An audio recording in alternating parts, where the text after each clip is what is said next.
WikiLeaks founder Julian Assange is set to appear in a US court this week. Assange has agreed to plead guilty to US criminal charges as part of a deal that allows him to go free thereafter. Now, Assange, who was in custody in Britain, will plead guilty to a single count of conspiracy to obtain and disseminate national defence information. WikiLeaks reported that Julian Assange is free and has left the UK. He is scheduled to appear on Wednesday morning on local time in the US. Assange is expected to be sentenced to 62 months in prison, with credit for the 5 years he has served in Britain prison. This means he could return to his native Australia, ending his years-long legal drama.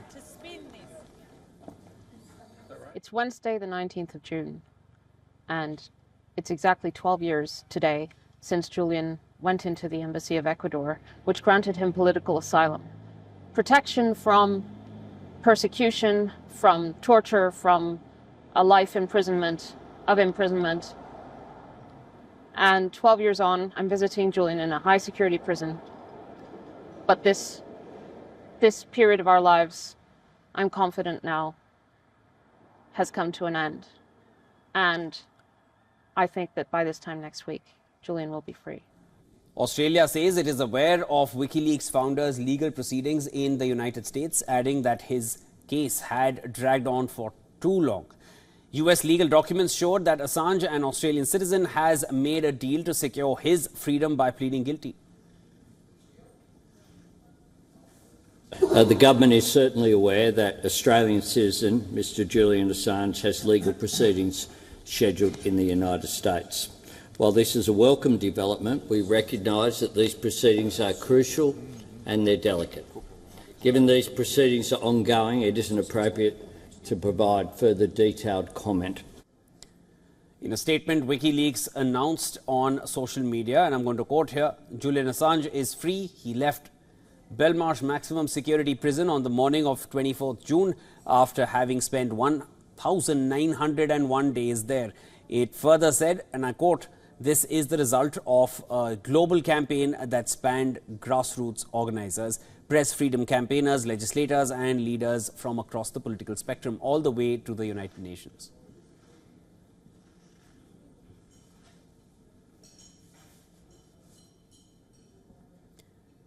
Jailed WikiLeaks founder Julian Assange has been fighting for years to avoid extradition from Britain in connection with the 2010 publication of thousands of US classified documents. Now, here is a timeline of his legal troubles after he agreed to plead guilty to revealing military secrets in exchange for his release from prison, ending his years-long legal drama. All right, firing. Line here, Wednesday line out. Let me know when you have it. Watch you.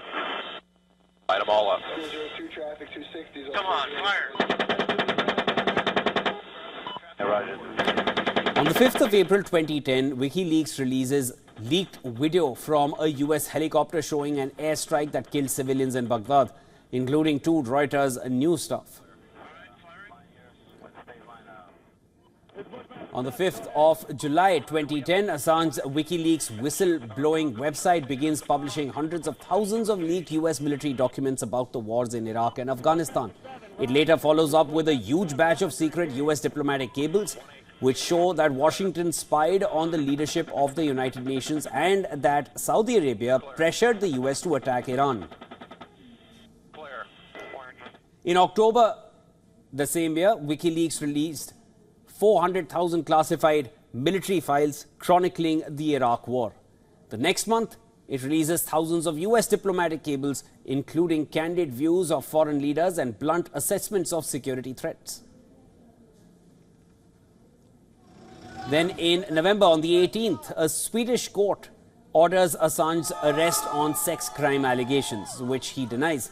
He is arrested in Britain the next month on a European arrest warrant, but freed on bail. In February 2011, London's Westminster Magistrates Court orders Assange's extradition to Sweden, which he appeals.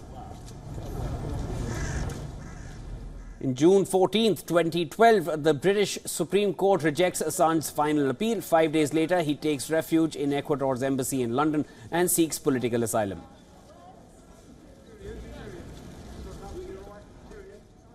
Then in April of 11th of April 2019, Ecuador revokes his political asylum and Assange is carried out of the embassy and eventually arrested. In May 13th, 2019, Swedish prosecutors reopened their investigation and said they will seek Assange's extradition. Come November 19, 2019, Swedish prosecutors dropped their investigation, saying the evidence is not strong enough to bring charges, in part because of the passage of time. Then in February 2020, a London court begins the first part of extradition hearings. In January 2021, a British judge rules that Assange should not be extradited to the US to face criminal charges. However, on December 10, 2021, the same year, the US wins an appeal against the ruling after a judge says he is satisfied with the US package of assurances about the conditions of Assange's detention. In the next year, in June, Britain orders Assange's extradition to the United States, prompting Assange to appeal. And on February 20th, 2024, Assange launches what his supporters say will be his final attempt to prevent extradition. On March 26th, the extradition is put on hold when the court says the US must provide assurances that Assange will not face a potential death penalty. And of course, now June 24th, 2024, the US Justice Department and Assange reveal a deal in which he will plead guilty to one criminal count, and now Assange has agreed to plead guilty to US criminal charges as part of a deal that allows him to go free. Well, it'll have a number we don't. Okay.